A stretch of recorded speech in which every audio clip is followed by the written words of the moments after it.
Hello everyone, I'm just a regular anime fan.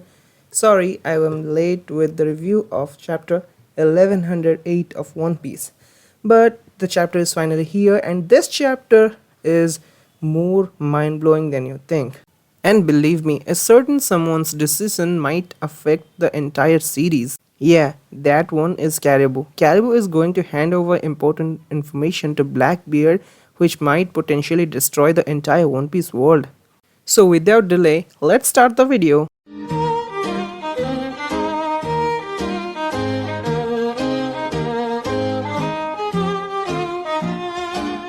The name of this chapter is Attention World, and believe me, this chapter is going to be play an important role in upcoming future, especially the first two pages of this chapter. We see that the Van Augur and Katrina Devon is threatening Caribou. Van Augur is even pointing his gun at Caribou at this point when Caribou is practically begging them to take them to Marshall D. Teach. He wanted to join the Blackbeard's crew, but that's not the important matter, because the important matter here is Caribou intends to reveal important information to Blackbeard, something that potentially destroy the world.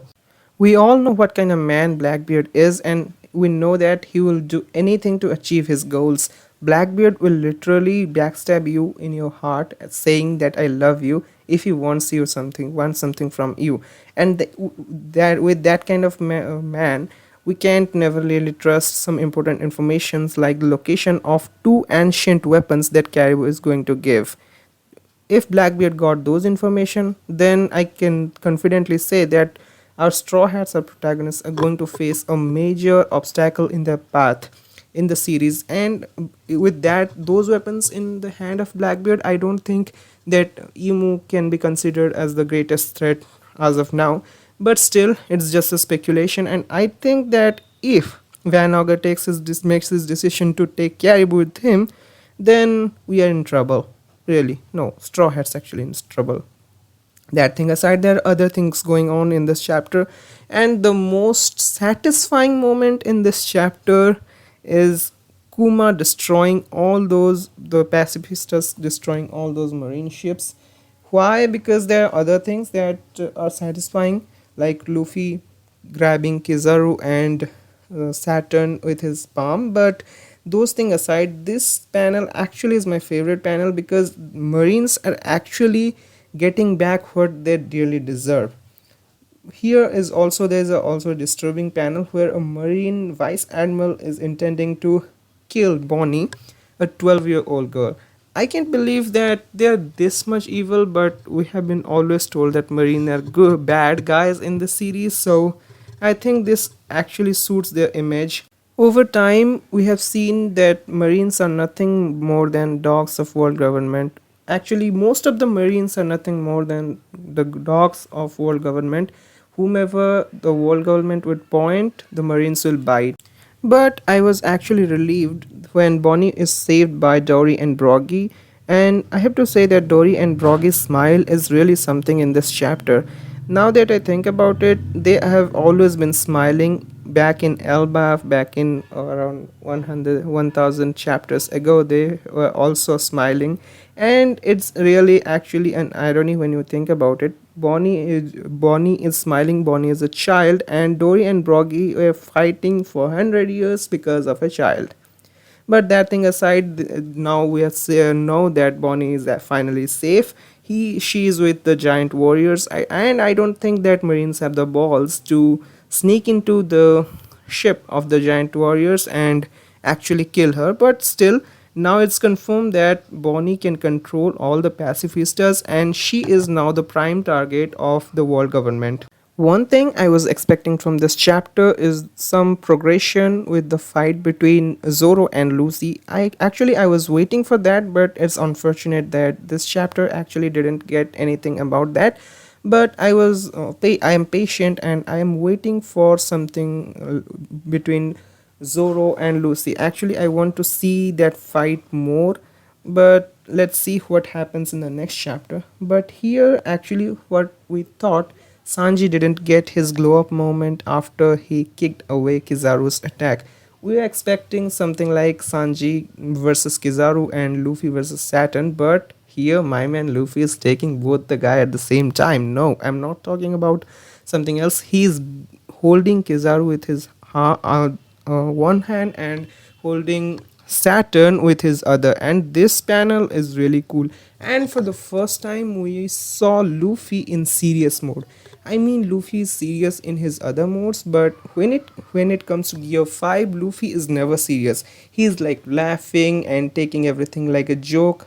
No, I take it back. Luffy never take anything as a joke, but he is like laughing. In Gear 5, he is free. Like I said, in Gear 5, he is free, but here he is actually serious.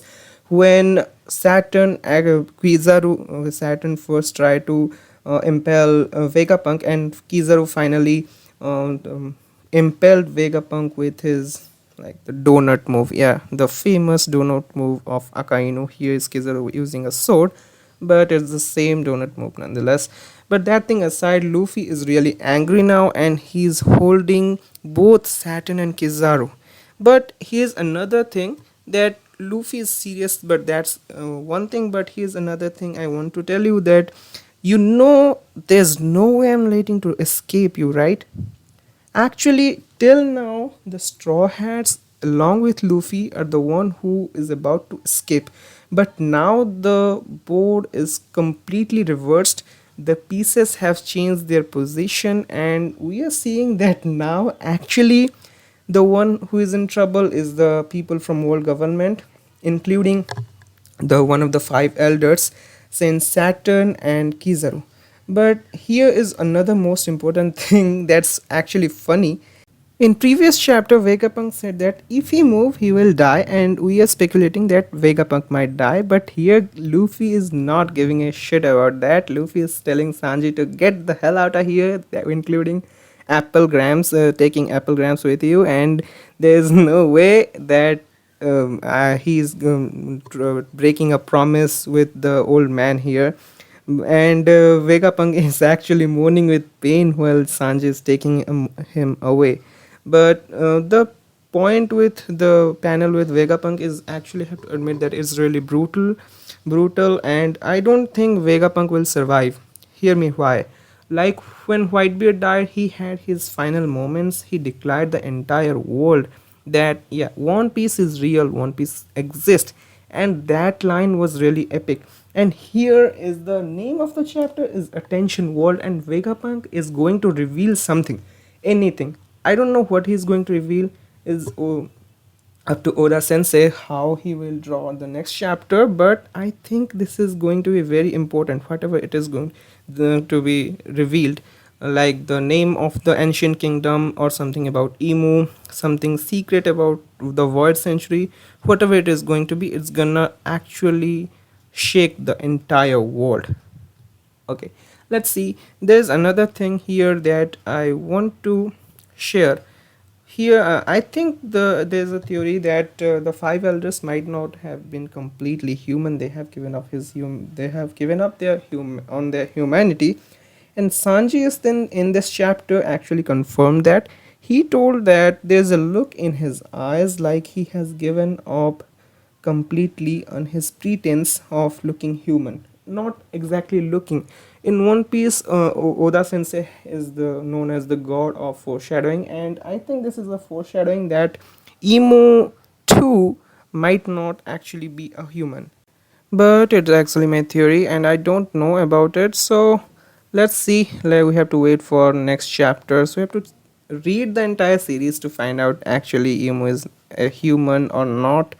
But that thing aside, this is all about chapter 1108. This chapter is full of action, and I can't wait to see these moments animated, especially where Kuma is destroying all the marine ships. That's going to be satisfying. And of course, the Luffy is holding Kizaru and Saturn at the same time, and that that moment I can't wait for to be animated. Let's see. That's all. If you like this video, like the video and subscribe my channel to get more anime contents.